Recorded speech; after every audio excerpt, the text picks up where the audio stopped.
Hello students, Tripathi sir के YouTube channel में आपका स्वागत है। मैं आपको 11th और 12th की इकोनॉमिक्स पढ़ाऊंगा। आज हम क्लास 12th मैक्रो इकोनॉमिक्स का फर्स्ट चैप्टर डिस्कस करने जा रहे हैं। मस्ती के साथ पढ़ेंगे, कोई जल्दीबाजी नहीं है, हमारे पास अभी बहुत टाइम है। इस सेशन में स्टार्टिंग से पढ़ेंगे, छोटी से छोटी चीज़ें सीखेंगे और सब कुछ सीखेंगे, जिससे एग्जाम में आने वाला कोई भी क्वेश्चन ऐसा ना हो जिसका आंसर हमें ना आता हो। बिल्कुल स्टार्टिंग से पढ़ेंगे, सब कुछ सीखेंगे और जो हमारी ये जर्नी है आपको 100 आउट ऑफ 100 दिलाने की, उसकी आज हम स्टार्टिंग करने जा रहे हैं। स्टार्ट करते हैं। सबसे पहले हमें ये पता होना चाहिए कि इकोनॉमिक्स अर्थशास्त्र क्या है। अर्थशास्त्र, अर्थ का मतलब होता है धन और शास्त्र का मतलब होता है अध्ययन। अर्थशास्त्र का मतलब होता है धन का अध्ययन। और भी कई डेफिनेशन। अर्थशास्त्र वह सामाजिक विज्ञान है। अब ये सामाजिक विज्ञान क्या होता है? सामाजिक विज्ञान होता है जिसमें हम समाज के जितने भी मुद्दे होते हैं, जितनी समस्याएं होती हैं, उनका अध्ययन करते हैं, जो धन से संबंधित है, संसाधनों से संबंधित है या उनकी सीमित मात्रा से संबंधित हैं। तो अर्थशास्त्र वह सामाजिक विज्ञान है जो धन, संसाधनों और उनकी सीमित मात्रा के उपयोग का अध्ययन कराता है। अर्थशास्त्र में हम इन सभी चीजों के बारे में पढ़ते हैं। और भी बहुत सारी डेफिनेशन है, अलग अलग अर्थशास्त्रियों ने अर्थशास्त्र की अलग अलग परिभाषाएं दी हैं। अर्थशास्त्र को कई अलग अलग तरीकों से परिभाषित किया जा सकता है। ये कमी का अध्ययन है। आपने क्लास 11th में माइक्रो इकोनॉमिक्स में पढ़ा होगा कि आर्थिक समस्या क्या होती है, जिसे हम चैन की समस्या कहते हैं। आर्थिक समस्या क्यों उत्पन्न होती है? तो हमने पढ़ा था आर्थिक समस्या उत्पन्न होने के क्या कारण है? संसाधन सीमित है, संसाधनों के वैकल्पिक उपयोग हैं और मानवीय आवश्यकताएं असीमित है। इसका मतलब हम पहले पढ़ चुके हैं कि अर्थशास्त्र में हम कमी का अध्ययन करते हैं। कमी है तभी तो हमें चुनाव करना पड़ता है। ये अध्ययन है लोग संसाधनों का उपयोग कैसे करते हैं, यह निर्णय लेने का भी अध्ययन है। तो अर्थशास्त्र में हम इन चीजों के बारे में पढ़ते हैं, हम समस्याओं के बारे में पढ़ते हैं और उनका समाधान ढूंढने का प्रयास करते हैं। अब इसी के साथ एक क्वेश्चन और आता है, अर्थव्यवस्था क्या होती है? अर्थव्यवस्था, ये अर्थव्यवस्था एक ऐसी व्यवस्था है जिसमें लोग तरह तरह के काम करते हैं। आपको पता है किसी भी अर्थव्यवस्था में लोहार भी होता है, सुनार भी होता है, बढ़ई भी होता है, आपके दुकान वाले भी होते हैं, व्यवसायी भी होते हैं, सभी लोग हैं, अलग अलग तरह का काम कर रहे हैं। तो एक ऐसी व्यवस्था जिसमें सभी लोग अलग अलग तरह के काम करते हैं और ये काम वो किस लिए कर रहे हैं? जिससे वो अपना और अपने परिवार का पालन पोषण कर सकें। तो एक ऐसी व्यवस्था जिसके अंतर्गत लोग तरह तरह के काम करते हैं जिससे वो अपना और अपने परिवार का पालन पोषण कर सके, उस व्यवस्था को अर्थव्यवस्था कहा जाता है। उम्मीद है आपको समझ में आ गया होगा। अब हम बढ़ते हैं।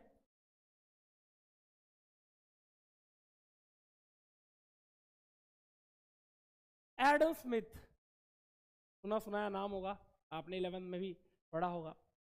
एडम स्मिथ को आधुनिक अर्थशास्त्र का जनक भी कहा जाता है।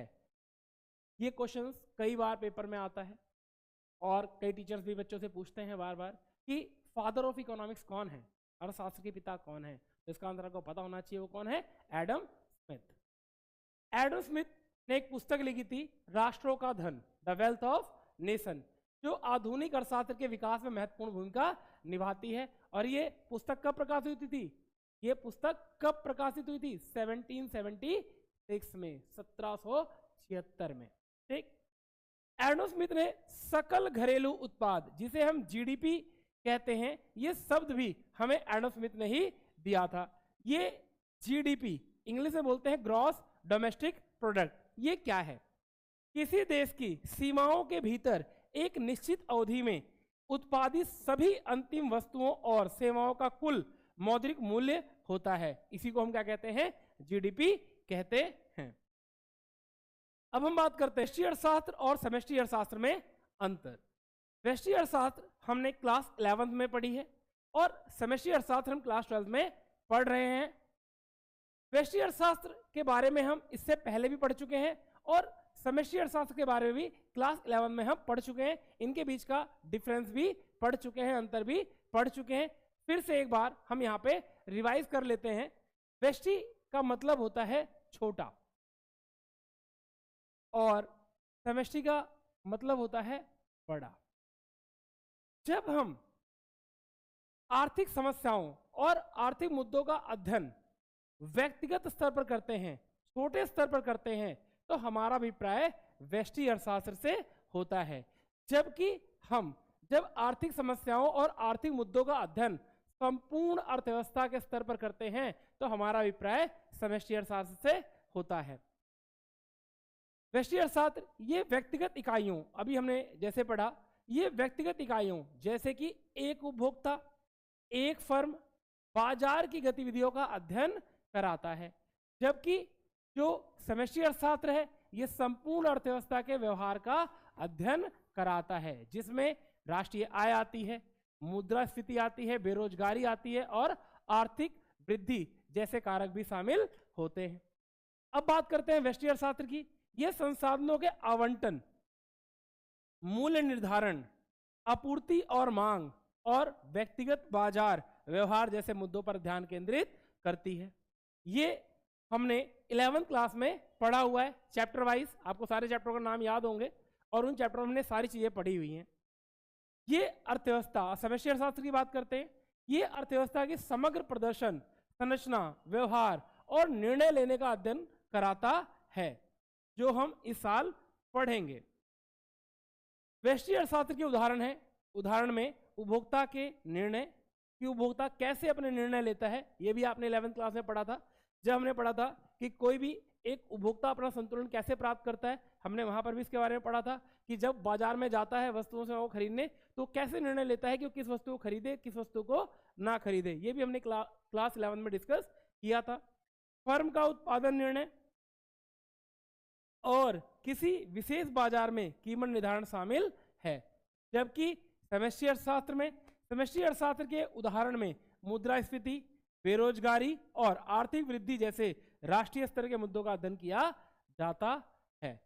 इस तरीके से हम व्यष्टि अर्थशास्त्र में आर्थिक समस्याओं का अध्ययन छोटे स्तर पर, जबकि समष्टि अर्थशास्त्र में संपूर्ण अर्थव्यवस्था के स्तर पर यह अध्ययन करते हैं। अब हम बात करते हैं एक अर्थव्यवस्था में उत्पादित वस्तुओं का वर्गीकरण। किसी भी अर्थव्यवस्था में जो वस्तुओं सेवाओं का उत्पादन होता है वो कितने प्रकार की वस्तुएं होती हैं उसके बारे में हम पढ़ने जा रहे हैं। ये बहुत ही इंपॉर्टेंट टॉपिक है, तो बहुत ध्यान से पढ़िएगा, ठीक। अर्थव्यवस्था में उत्पादित वस्तुओं के प्रकार, सबसे पहले हम बात करते हैं अंतिम वस्तुएं, दूसरी है मध्यवर्ती वस्तुएं, उपभोक्ता वस्तुएं और पूंजीगत वस्तुएं। हमें इन 4 वस्तुओं के बारे में यहाँ पर पढ़ना है अच्छे से। सबसे पहले स्टार्ट करते हैं कि ये अंतिम वस्तुएं क्या होती हैं। मैं आपको यहां पर अंतिम वस्तुएं और मध्यवर्ती वस्तुएं एक साथ समझाता हूं, ध्यान से देखिए। अगर हम ये माने उत्पादन की सीमा रेखा, और यहां पे हम मान लेते हैं ये एक उपभोक्ता है, ये एक उत्पादक है। तो ऐसी वस्तुएं जिन्होंने इस उत्पादन की सीमा रेखा को पार कर लिया है उन वस्तुओं को हम अंतिम वस्तुएं कहते हैं, और जिन वस्तुओं ने इस उत्पादन की सीमा रेखा को पार नहीं किया है उन्हें हम कहते हैं मध्यवर्ती वस्तुएं। तो ये हमारी हो गई अंतिम वस्तुएं और ये हो गई हमारी मध्यवर्ती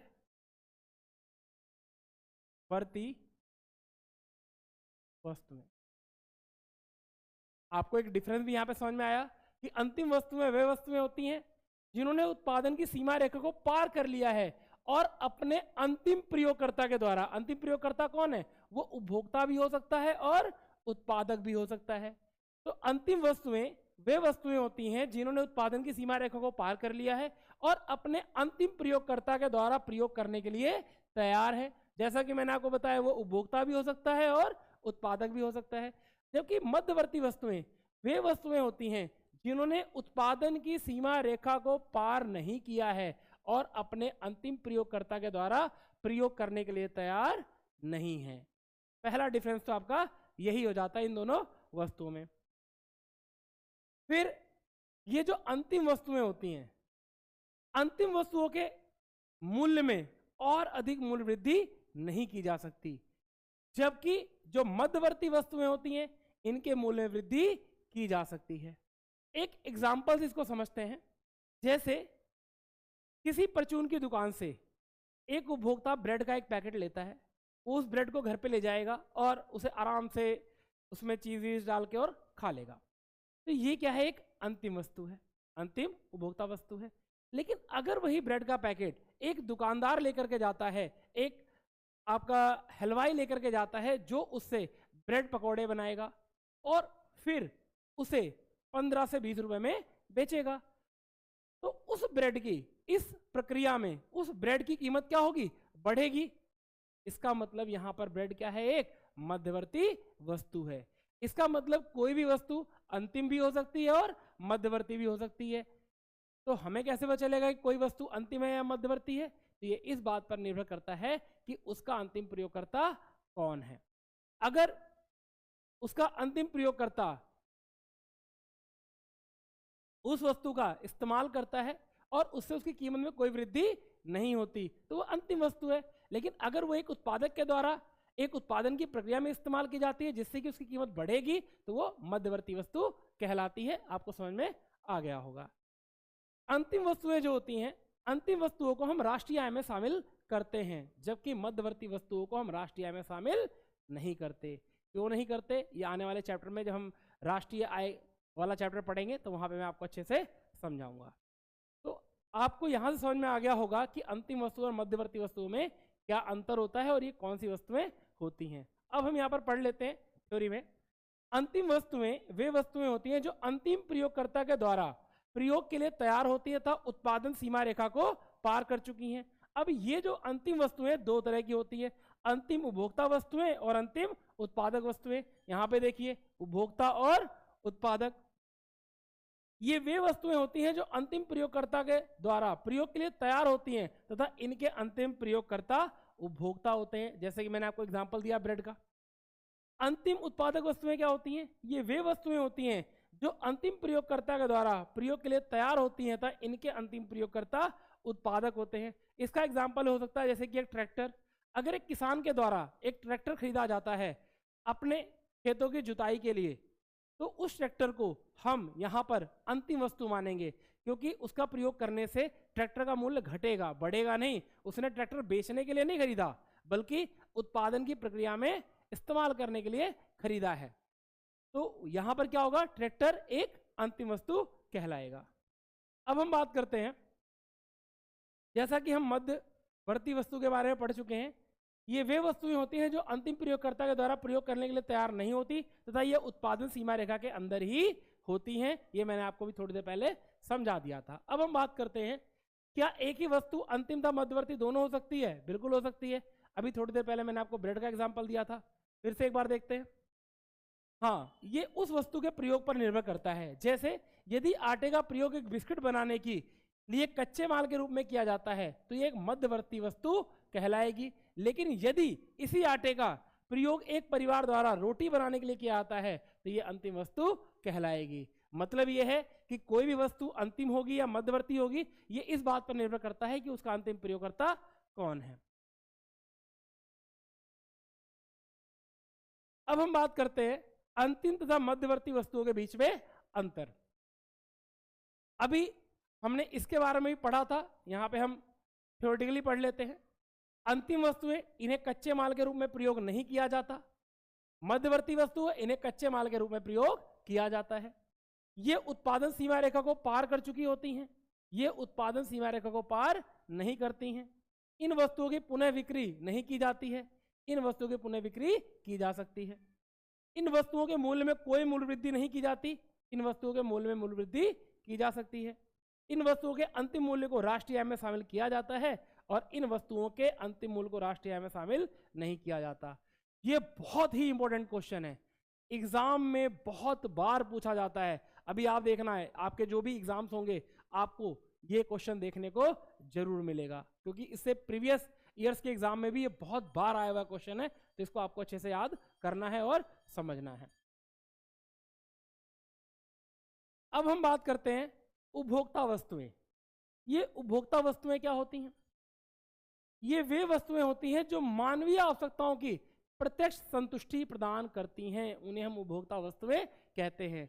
जिन वस्तुओं का उपभोग उपभोक्ता के द्वारा किया जाता है वे सभी वस्तुएं क्या कहलाती हैं? उपभोक्ता वस्तुएं कहलाती हैं। अब ये कितने प्रकार की होती हैं? तो बेटा बेसिकली यहां पर ये 4 प्रकार की होती हैं। सबसे पहले हम बात करते हैं टिकाऊ वस्तुओं की। ये वे वस्तुएं होती हैं जिनका प्रयोग कई वर्षों तक किया जाता है तथा इन वस्तुओं की कीमत अधिक होती है, जैसे टीवी, कार। ये टिकाऊ वस्तुएं होती हैं। इन पर मूल्यह्रास भी लगता है। क्या लगता है? मूल्यह्रास, मतलब डेप्रिसिएशन। यहां पे आपको एग्जांपल दे रखा है। और टेबल्स, कुर्सियां, ये सब क्या होती हैं? आपकी टिकाऊ वस्तुएं होती हैं, क्योंकि इनका इस्तेमाल हम कई वर्षों तक करते हैं। अब बात करते हैं अर्ध टिकाऊ वस्तुएं। ये वे वस्तुएं होती हैं जिनका प्रयोग 1 वर्ष या उससे थोड़ा अधिक समय तक किया जाता है तथा इन वस्तुओं की कीमत कम होती है, जैसे कपड़े और क्रोकरी। क्योंकि आपने देखा होगा, आप कपड़े लेके आओ, साल भर के अंदर ही उनका कलर फेड होने लग जाता है। इसका मतलब अब हमें दूसरे की जरूरत होती है। तो साल भर ही लगभग हमारे कपड़े चलते हैं। बहुत सारे इलेक्ट्रॉनिक्स आइटम्स भी ऐसे होते हैं जो साल भर के दौरान ही खराब हो जाते हैं। क्रोकरी के सामान की अगर हम बात करते हैं तो धीरे धीरे कहीं से टूट फूट जाते हैं। तो हम ये मान के चलते हैं कि ये औसतन 1 वर्ष से कुछ अधिक समय तक ही चलते हैं, इसलिए इन्हें हम अर्ध टिकाऊ वस्तुएं मानते हैं। अब बात करते हैं गैर टिकाऊ वस्तुएं। अब गैर टिकाऊ वस्तुएं क्या होती हैं? ये वे वस्तुएं होती हैं जिनका प्रयोग केवल एक ही बार किया जा सकता है। इन्हें एकल प्रयोग वस्तुएं भी कहा जाता है, जैसे दूध और पेट्रोल। आप खुद सोच के देखो कि अगर आप एक बार दूध को पी लो तो क्या उसी दूध को दोबारा पी सकते हो? नहीं पी सकते।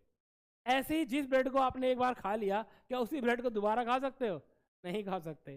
तो ये क्या होती हैं? गैर टिकाऊ वस्तुएं होती हैं। पेट्रोल, आप अपनी बाइक के अंदर 1 लीटर पेट्रोल डलवाओ, बाइक को लेके जाओ, जितनी भी उसकी एवरेज देती हो 30-40, जैसे ही पेट्रोल खत्म होगा तो वो पेट्रोल क्या होगा? उसको दोबारा आप यूज नहीं कर सकते, क्योंकि वो सारा सारा क्या हो गया? खत्म हो गया। तो ये बोलते हैं हम गैर टिकाऊ वस्तुएं या एकल प्रयोग वस्तुएं। फिर आती हैं सेवाएं। सेवाएं क्या होती हैं? गैर भौतिक वस्तुएं होती हैं। बेटा यहाँ पे गैर भौतिक का मतलब क्या होता है? गैर भौतिक का मतलब होता है जिसे छुआ नहीं जा सकता, देखा नहीं जा सकता, उन्हें हम बोलते हैं गैर भौतिक वस्तुएं। जैसे डॉक्टर, टीचर, लॉयर, ये सब क्या करते हैं? ये हमें सेवाएं देते हैं। आप बीमार हैं, आप डॉक्टर के पास जाते हैं, तो डॉक्टर क्या करता है? स्लिप पे कुछ मेडिसिन लिख देगा और आपको दे देगा और आपसे फीस ले लेगा। तो उसने आपको क्या दिया? सिर्फ एक मेंटल सेटिस्फेक्शन दिया कि मैंने डॉक्टर को दिखाया है और अब मैं ठीक हो जाऊंगा, डॉक्टर ने जो मेडिसिन दी हैं इसे खाने के बाद। तो इन्हें बोला जाता है सेवाएं। तो ये भी आपकी उपभोक्ता वस्तु होती हैं। तो ये आपके जो उपभोक्ता वस्तुएं होती हैं 4 तरह की होती हैं। अब हम बात करते हैं पूंजीगत वस्तुएं।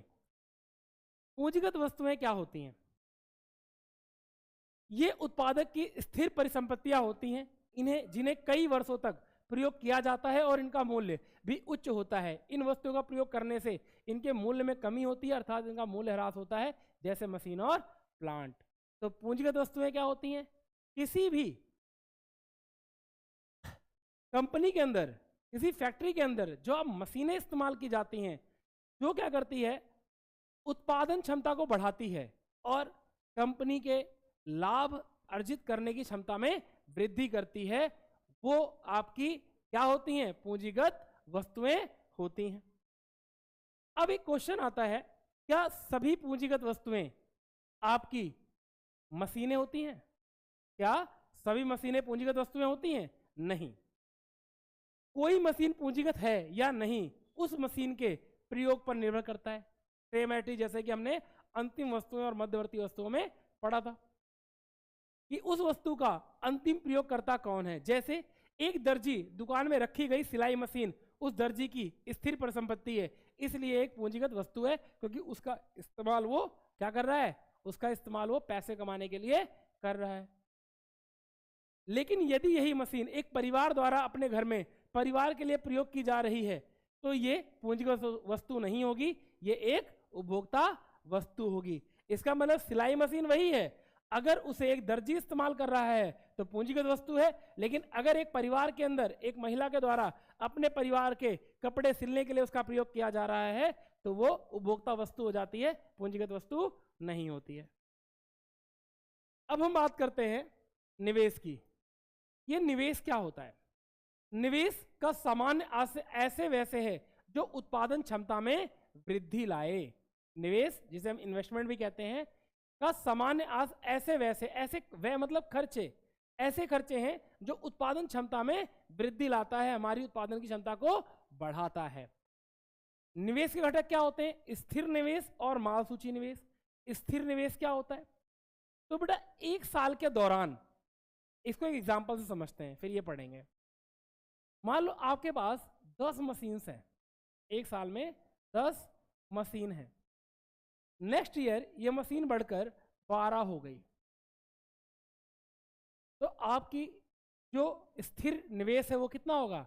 12 माइनस में 10। आपकी 2 मशीनें बढ़ी हैं, तो ये क्या होगा? आपका स्थिर निवेश होगा। जैसा कि यहाँ पे लिखा भी हुआ है, इससे भी प्राय एक लेखा वर्ष के दौरान उत्पादकों के स्थिर परिसंपत्तियों के स्टॉक में वृद्धि से है। जैसे एक उत्पादक के पास 2018 में 8 मशीनें थी, 2018 में, तो 2019 के दौरान उसके पास 10 मशीनें हैं, अतः वर्ष 2019 के दौरान स्थिर परिसंपत्तियों में निवेश 2 मशीन का है। कितनी मशीनें बढ़ी हैं? 2 मशीनें। तो स्थिर निवेश कितना हो गया? 2 मशीनों का। माल सूची निवेश क्या है? माल सूची निवेश से ही प्राय एक लेखा वर्ष के दौरान उत्पादक के माल सूची स्टॉक में, कच्चा माल आप कह सकते हो यहाँ पे, स्टॉक में वृद्धि से है। माल सूची में शामिल है कच्चे माल का स्टॉक, तैयार माल का स्टॉक और अर्ध तैयार माल का स्टॉक।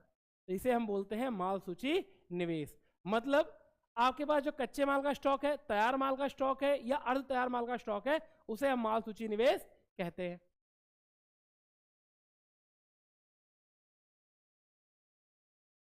मूल्यह्रास ये क्या होता है?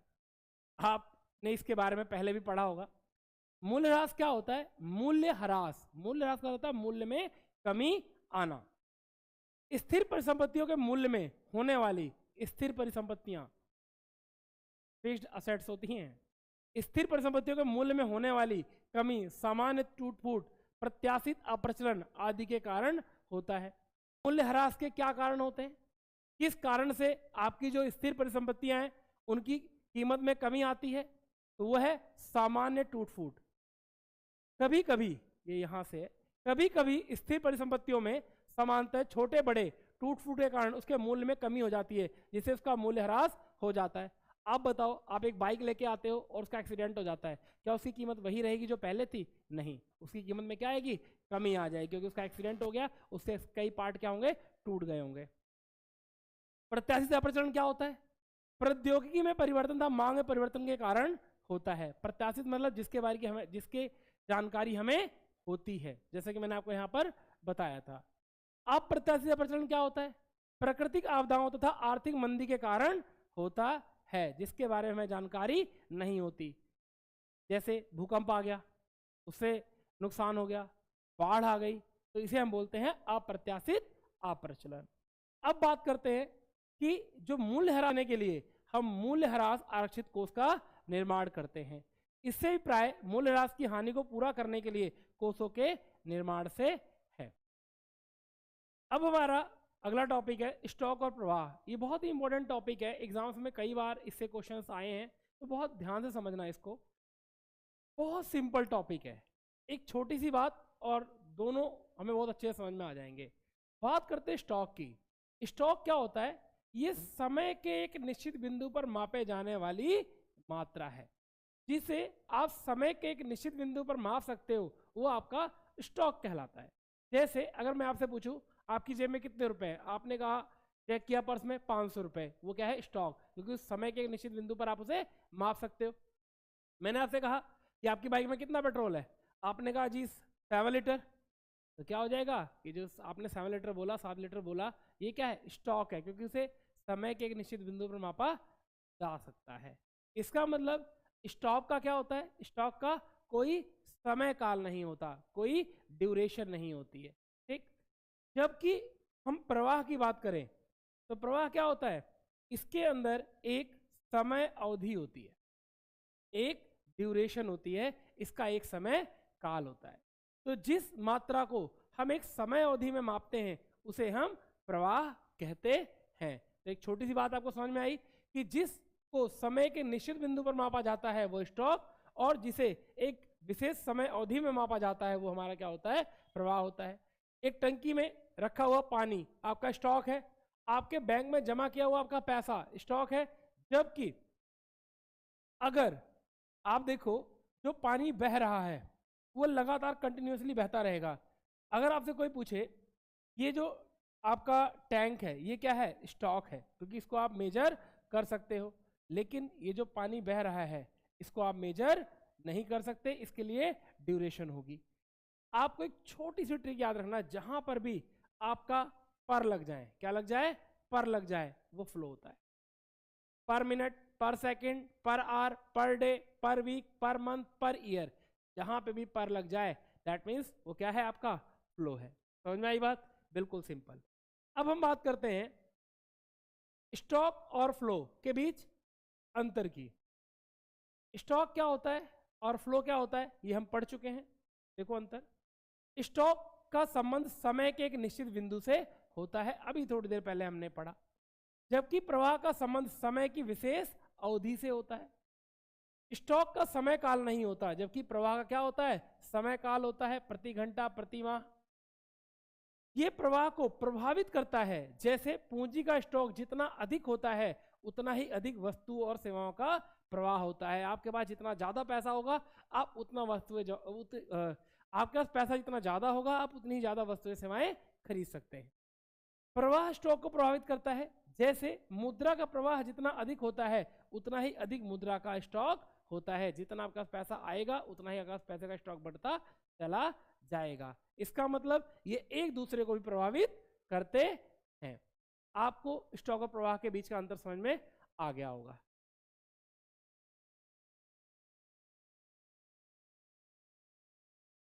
इसी के साथ हमारा ये टॉपिक समाप्त होता है। मिलते हैं आपसे नेक्स्ट वीडियो में, तब तक इस चैनल को सब्सक्राइब करें, दोस्तों के साथ शेयर करें, और अगर आपको समझ में आया है तो इस वीडियो को लाइक करें।